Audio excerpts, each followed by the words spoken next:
a lot of effort. If you've been doing IT service management, if you've been adopting somebody ITIL or COBIT or whatever framework light your candle, you really have to implement more processes, employ more people, produce more documentation, reinvest in tools, et cetera, and that's a long, hard climb up to value.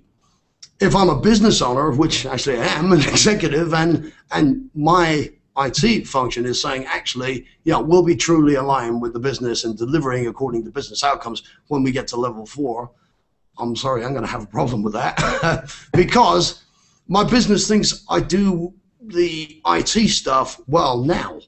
That's what they think I should know and should be doing. That's what they pay us to do. What they're looking for is that value. They're looking for us to provide solutions that enable them to do the things that they need to do. So I'm going to move on to what we call here the outside in, inside out continuum. This is a graphic I borrowed from Ian Clayton at Service Management 101. So essentially, on the right-hand side, we have the traditional approach to ITSM frameworks, and it takes that inside view. So what we do is we're focusing on things like assets and events and functions, etc.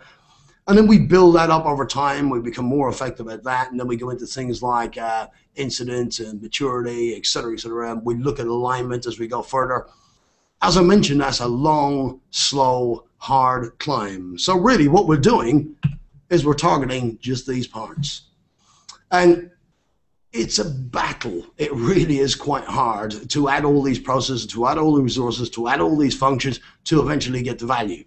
So on the right-hand side, we have the stuff that our customers, the business talks about. They talk about things like relationships and customer experiences and satisfaction and loyalty. They talk about touch points and successful outcomes and et cetera, et cetera. Put whatever lexicon you like in there.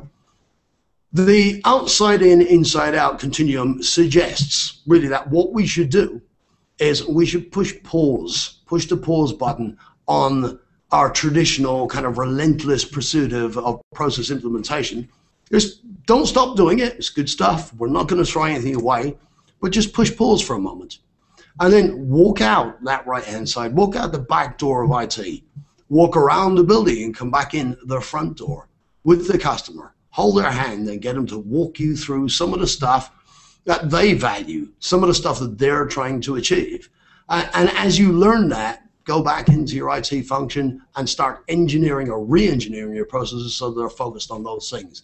So that's really what we're talking about with outside in versus inside out.